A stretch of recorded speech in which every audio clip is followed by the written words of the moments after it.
Wrinkle Society of Hope. If this is your first time, welcome. And those that are returning, thank you so much. Today, you are going to experience a woman who is courageous with a K share her motivational, encouraging story with you. Now, if you would like to know more information about Wrinkle Society of Hope, go to wrinklesocietyofhope.org.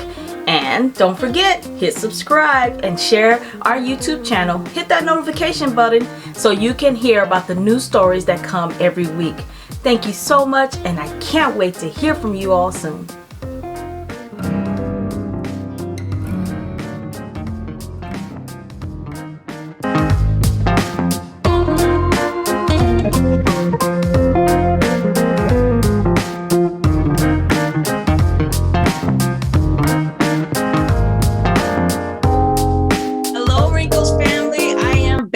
Took a little hiatus so I could change my last name. But I had to start off with this amazing woman that you see today. We met a while ago doing some exercise. I saw her moving her body in class and I wanted to move like her.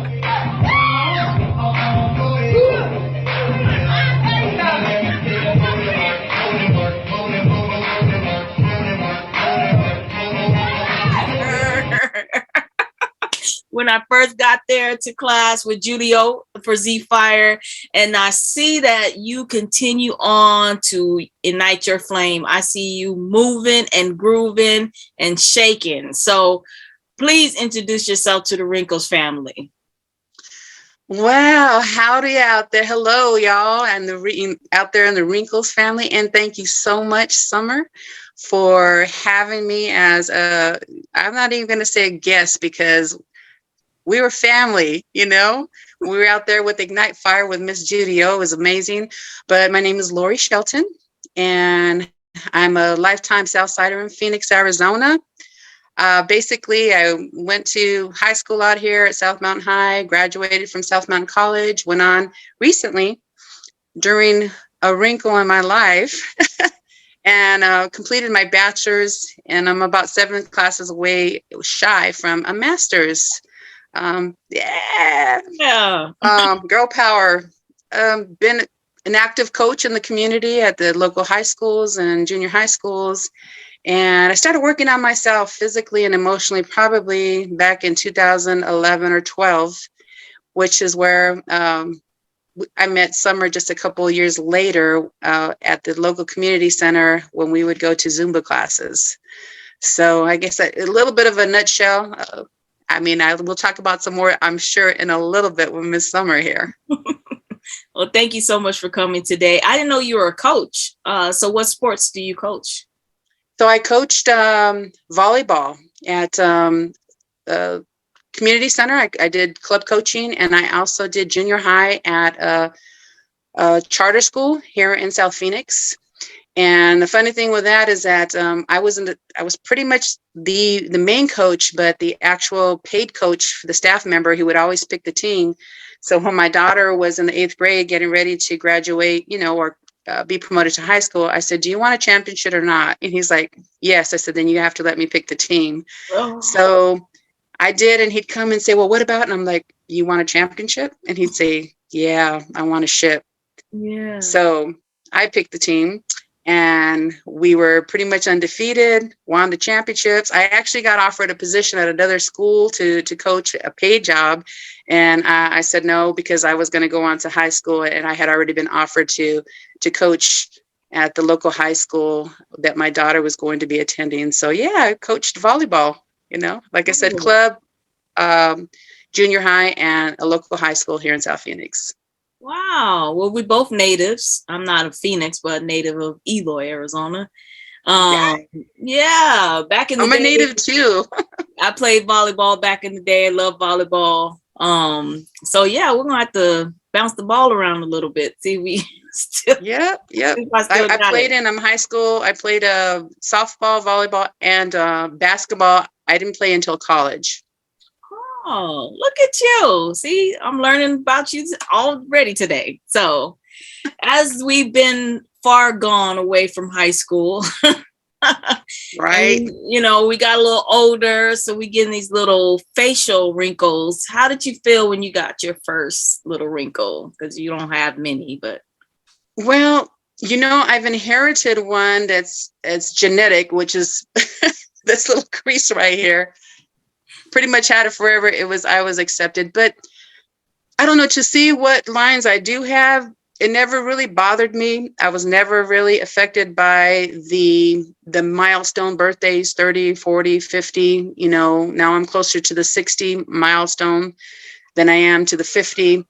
And to get the little wrinkles, I just, to me, it was defining. It's like, okay, I'm living my life. I've seen people who have far more than I do. yeah. And I have some people who don't have any like I do. And I'm like, well, why is that? I know genetics plays a whole lot, but my mom, she has taught me a really amazing quote. Hmm. And when you talk about getting older, we talk about being seasoned, all of that kind of stuff that people throw in that same hat. She would say, I'm not getting older, I'm living longer. Oh. So I embrace that quote. I live that quote. And to get a wrinkle really didn't define who I was, what I could do, what I was possible, what I was capable of doing or achieving. And so it didn't bother me. Yeah. I know some people it may, but it never really bothered me to a degree like that. And I'd like to say that that's a blessing, because there's people that absolutely worry over things like that. And I just keep doing me, keep loving on people, and just letting people know that, they're worth something, with wrinkles or not, or no wrinkles. Yeah, true. And I'm glad that you're saying it didn't bother you, because some people, like you said, they really do get bothered. It changes them. It makes them feel insecure. But through life, we don't only go through physical wrinkles. We have those wrinkles in life that changes us. So what was something that you had to press through in your life? Well, when I decided to really take charge over my health, I want to say I was about 45. Mm. I started going to the local community center, going to Zumba, going to work out. I never really had a problem working out. I love working out. I love sweating. People tell me I'm weird. I don't care. But maybe 3 or 4 years into doing all that Zumba and shaking it with all y'all girls, Taking your um, money I, maker. st- I started noticing that I was having some pains in my lower extremities, my hips. So when I finally did decide to face the music and went and got it checked out, I was told I needed hip replacement. Mm. But I was still very young. I was like 51 years old the very first time I got told that. Oh, wow. And my mom had actually already gone through hip replacement too. And I was dumbfounded, that I would have to do that. But, when you've been an athlete all your life, things like that take a toll on your body later on. And I started to realize the reality of that when they told me that. So they actually they told me I was too young at the center I did go to. So they gave me an arthroscopic hip surgery. Hmm. And I was a good girl, went to physical therapy, did all that. And they actually retore one of the repairs, because what they did is they cleaned out all the arthritis, and they repaired my labrum. And they're like it's a kind of tendon that's down there in the hip area. Mm-hmm. Well, physical therapy retore the labrum, and the only way to repair that would be another surgery, the same surgery I had just had. Oh my gosh, really? That was a huge wrinkle, Summer. All y'all out there, that was something to really get over. So we didn't worry about that one right away. So they went ahead and they did the right, it was a July 18. Then we did the left side February. And then we went back and did the repair from the first one in May. And after that, I still was at the point where I was very much in pain all the time, could not go to work out, hardly, which with me, that was a huge sacrifice because I love staying physical. Yeah. And at that point, before these surgeries started, I was hiking a couple times a week, swimming a couple of times a week, going to Zumba almost every chance I got, and doing other stuff with, body weights, things like that. And in fact, when they were preparing me for surgery, they had to go back and they kept on checking my heart rate because it was always at 46, 47. And they would ask me, "Are you athletic?" And I'd say, "Yeah," because I'm a big girl. And I would tell them what my regimen was, and they're like, "Oh, okay, we thought you might have some heart problems going on, but if that's how active you are, Wow. then that explains why your heart rate is so slow." And so, make a long story short, they didn't do a great job, and I had to change doctors. Oh, So no. when I went to the new doctor, he says, "Why didn't they replace your hips?" And he told me, "Do you know you're bone on bone?" And I was like, "I was never told I was bone on bone. No wonder I'm going through all this pain." Yeah. So I had a hip replacement in March of June of 2020, and then the second one, March of 2021. And now I'm back to being physical, going back to shaking it like Summer was talking about. And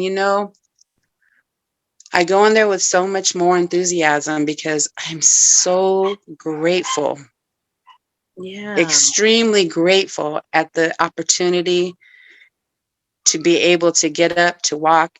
My physical therapy was going back to line dance class 3 weeks after each surgery.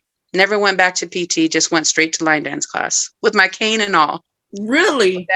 That is that is a wrinkle I absolutely had to press through that lasted for a duration of 3.5 years. Oh my gosh, I never would have known that. Seeing you now, especially when I see your videos and stuff, I never would have. So how many surgeries altogether was it like 5 or? 5 hip surgeries. 3 of them were arthroscopic, which actually the recuperating time for an arthroscopic hip surgery is the same as a hip replacement. And then it resulted in finally changing a doctor and going with a different doctor, and resulted in hip replacement first of my right and then with my left. Oh my gosh. So, Talking but yeah, about I having dance strength. every chance I get. You got to. I mean, that is a lot. And that you said you're able to move now after having all that done. That's a blessing for sure. Yep. I don't think I'll ever be where I was as far as flexibility before these surgeries. But like I said, I go to class and I try to inspire people to get up and move, whether it's taking walks, going on just walks at the park, going to a line dance class, or walking at the gym. Yeah. I just tell people, get up, and I know one of my taglines is always get up, get out, and get active. Oh, I love that. I love that. How did you feel emotionally when you weren't, like, every 5 minutes you were pretty much in surgery or you were trying to rehabilitate yourself? Like, how emotionally did you deal with that?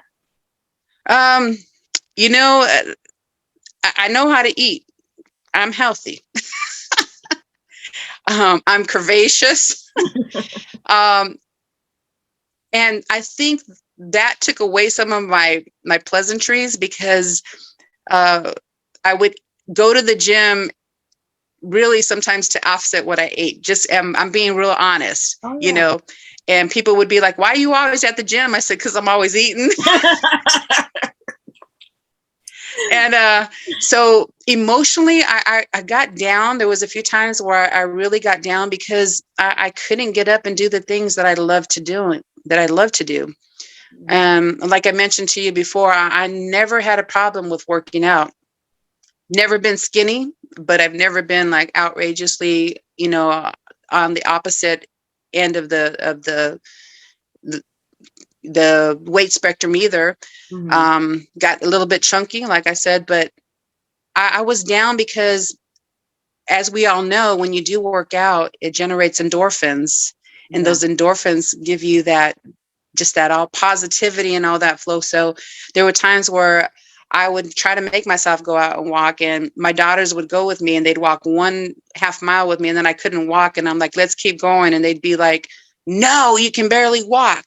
You're getting your butt back in the house. And they would go with me so I wouldn't fall, or, and that was emotionally draining to me. It was sad. I felt like it was almost the end of the world Yeah. because I had reached a point where just walking was so painful. Oh, wow. I'm sorry that had to be a hard time. Really. Definitely a hard time. I tried not to let it show, though. Well, we always do that, especially as mothers, right? We have to keep on the strong face and try to press through, especially if you have a history of being positive. For sure. Yeah. What would you tell yourself now, looking back at that time? What advice would you give yourself to help you press through that time a little better? I was told by 5 specialists initially at that very first organization. All 5 specialists before any of the surgeries happened said that I needed a replacement, but they weren't going to touch me because of my age. I would have definitely gone to someplace other than that particular organization and sought advice outside of that. You talk about that second opinion. I just felt like the fact that 5 of their specialists told me I needed replacement, but they wouldn't do it, I would have rethought that completely so that I could have stayed in that active state a lot sooner than having the duration of the whole process end up lasting the 3.5 years. I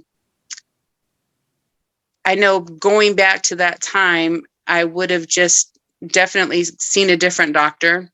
And my home support for the most part was pretty good, but there could have been some changes there that would have definitely given me more of a positive outcome as far as the home care that I did receive from my family. So I would just rethink that whole process. So if you ever have a challenge like that, if anyone ever has a challenge like that, go outside of that organization and get that second or that third opinion, because I think it would have meant me being back in my happy place as far as being physically active and staying on the good eating right, and the healthy track of eating. Because, I did a lot of stress eating after that time, which, put some of the weight on. Yeah. And I would have just rethought that whole process and went to someone else so that I could have healed and been better a lot sooner than I was. Because 3.5 years to go through that's 5 major surgeries. That's a lot to go through. That's a lot. I'm glad you bring that up, because I think in society, of course, we trust, there's good doctors out there. There's great doctors out there, and we trust those doctors. However, I learned a lot from my husband in particular. He does research on his own. And then also you have that little voice inside that tells you sometime, like, if they're saying this, there might be something more they can do, and I think more and more, if we advocate for ourselves by going to get that second or third opinion, you never absolutely know, it does make a difference. That's a long time for you have to deal with something that could have been fixed at the beginning. A lot sooner, yeah. And then to be told, no, you'll never go to Zumba again. You'll never go skiing. And then when I did my own research, like you mentioned, I was like, I'll be able to go back and do all this stuff, Yeah. And I'm like, you can't take skiing away from me. I just won't be doing that advanced slope. Yeah. Yeah. It might be the bunny slope. Hey, a bunny slope is just fine for me. That's hard to hear, that you might not be able to do something. And I think at times we are so easy to give up on things because of one person telling us we can't. And that's outside, that's professional and non-professional. You have family members and you have friends that might say, you can't, you're not going to be able to, never, I've heard people tell me, you're never going to lose weight. This is just part of your gene pool, but we can't live like that. We definitely cannot. Exactly. So I'm really glad that you pushed through that and believed in yourself, and now you're back shaking and grooving and motivating other women, because every time I see you, I'm like, I need to get up and work out. Girl, my mama's there with me in class. She keeps Really? me motivated. And back in the day in Zumba, she was there too. She's no longer able to do Zumba, but she's there at line dance for sure. That is awesome. That is awesome. And that's something else. If you want to do something, it's good to have somebody to motivate you, even if it's a text message or phone call. I think that's always a positive thing, to do. Absolutely. I agree. So if you look back over your life, just from coaching and everything that you've done, what advice would you give your younger self? Is to look back on certain things. I would say to take those chances. When there's that little pleading voice in you that's telling you just try it, do it. I remember going and hearing a sermon of a pastor, and I've kind of made it one of my other life mottos. And he said, if you're not living on if you're living on the edge, you're taking up too much room. And that speaks to me, because sometimes we need to take that leap of faith and jump off the edge. Yes, indeed. We need to try those things that we've only fantasized or dreamed about, as far as accomplishing goals, setting goals, and meeting them little by little. I know that I admire, I love my kids with everything. But my oldest one, she always wanted to travel the world. And, she made it possible, and she has. And that is so inspirational, because so many of us, we only dream about those things. Yeah. But she said, I'm not going to dream about it anymore. I'm just going to do it. And she's been, in fact, she recently moved out of the country, and she's loving where she's at. I'm not going to disclose that, but where she's at or anything, because that's her story to tell. But yeah. It just inspires me for and she inspired me to go back to school, and which I did. And even going back to school at my age, after 50 to get a bachelor's, you just have to do things sometimes. And you have to be a little bit selfish, because sometimes us mamas, we think of everybody else but ourselves. So true. So true. And so the advice I would say would be to take some chances, absolutely practice a little bit more self-care, because in the generation I grew up in, it was never about us. Yeah. And I'm learning that. Mm-hmm. I'm so learning that I need to take care of myself a little bit better. The younger generation, they're a little bit more selfish, but people like in my age, mid 50s on your way to 60, that generation wasn't selfish. And so I'm learning to practice self-care. And like I said, take some chances and jump off those edges sometimes, because sometimes we find ourselves in the place of safety. Yeah. And it doesn't help to, I want to say, fulfill some of those life desires that we had that we didn't know we had. Does that make sense? That makes so much sense. Yes. Yes. I love that. And if we take more leaps, then you find new things. I really do believe that. Yeah. For sure. And as you are leaping and going into new and finding yourself in this new season, let's say you got a shirt made, and that shirt represents the woman that is standing here smiling today. What would that shirt say? It would say #LoveMeSomeMe. Ah! Love it. Definitely have to love yourself. We have to put ourselves first, and self-care. I was just saying, I really want to do a session with just women on self-care and the importance of it, and how to get there, because I think that's a hard part for, as women, as mothers, as wives, as caregivers, we don't know how to even get to that point to start giving ourselves self-care. We need it. Absolutely. And I've learned that from my own children. Mm-hmm. Because, I was a teen mom for all three of my kids. And, not only did I coach some of them, but other ones, if they were involved in club sports or whatnot, I was the mom who kept the books for the club, or helped with all that. Mm-hmm. was at all of the out-of-state tournaments, things like that. So when they grew and they were doing things on their own, it was them who would say, no, mama, you need this. You need to do this, oh, this is this herbal tea. This is what it does for you, but you need to do this. And I'm like, I'm not paying $35 for a bag of tea. And, and they'd be like, mama, this is what it does. Read this. And I'd be like, they're like, mama, you always spent your time, your energy, and your money on us. It's time you need to take care of yourself. So they've encouraged me to do things like that because it's something that I really wouldn't do, and I've learned to love myself. I dyed my hair for ages and I decided I'm not doing it anymore. I've embraced it and I'm happy with it. If I decided to change it to purple, I could, and I'd still be happy with who I've become so far in my life. And that's so important. And it's an element of self-care. I love it. I love it. Well, I thank you so much for coming to the Wrinkles family today and sharing, and see you again. And you look amazing. Amazing. Likewise. Especially after going through all of that. I think that's something that people, you see people on Facebook and I'm like, she's still going. I need to get myself moving. I'm like, she's rocking. I'm barely moving, not knowing that you had to go through all that to still be moving today. That's amazing. And because I went through that, it makes me even more grateful to go through, to be doing it today. Well, awesome. Well, thank you so much for coming to Wrinkles today. Absolutely. It was a pleasure. Thank you. Bye, Wrinkles. Bye, Wrinkles family. Thank you so much. Talk to you soon, Summer.